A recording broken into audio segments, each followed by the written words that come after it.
Now, I know we have Chef Josie ready to show us a few things. Hi, Josie. How are you? Chef Josie. How you doing? I'm good.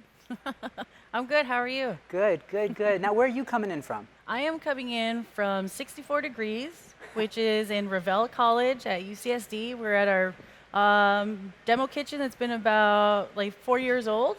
I've been one of the chefs here on campus. I've been here for about 9 years. So I have been through a lot of our kitchens.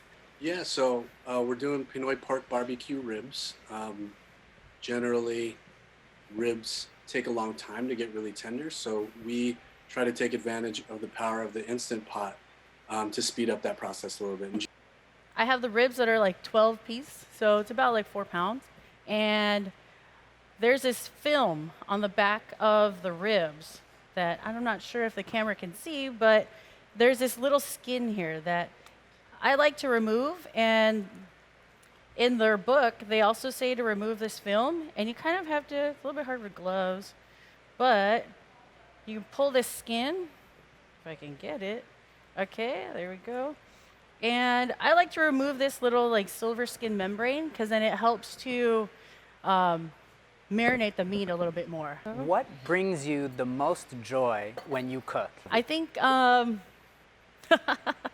I think being able to share your food and share that experience with everyone, and just seeing how happy being able to sit around a table and eat with your friends, your family, that is like the best part for me. That I just want to share something I created where everyone else can enjoy. So right now in this bowl, I have the ketchup, brown sugar, soy sauce, fresh lemon juice, garlic, and what June was talking about earlier, the Sprite. So I'll pour that in too. According to their recipe, all you have to do is mix the marinade, throw the ribs in the bowl, and actually they said it'd make it even easier. You could put the marinade on the ribs directly in the insert of your Instant Pot. And I already did that earlier. This was marinated overnight, so it's like nice and has good color on it. And then all you do is throw it in the pot, press a couple buttons, and then we're good. So I'm gonna do that right now. And then this is pretty important too, is to make sure that you put the lid on properly on the Instant Pot. Make sure it closes, and then that the vent is on seal. Okay, so. And now I saw you place the archata. You had it in the bowl, mix up the juice, then you took everything out, and then, did you pour some of the juice in there? I may have missed that if you did. Yes. Okay.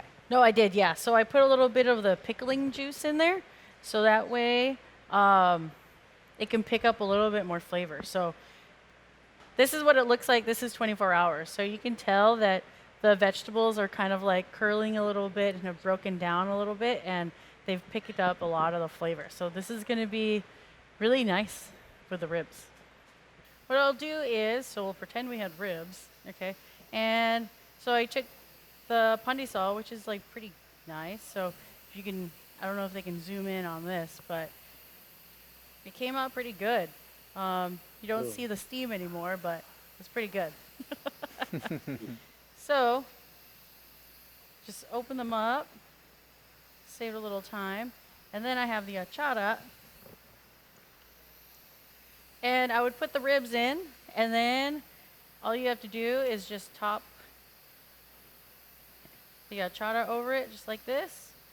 I was able to get the ribs on the bottom. That looked pretty good. So I took some of the juice that's in the pot, I poured it over, and my oven is at 400 degrees, 450.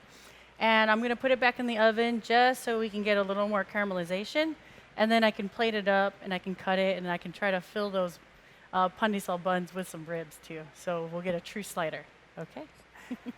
Thank you so much, Chef Josie. Jamar, Romeo, thank you so much for showing us what's good with your book. Congratulations on the release. Thank you. Appreciate the demo. Thank you. Thank you. Yep. Filipino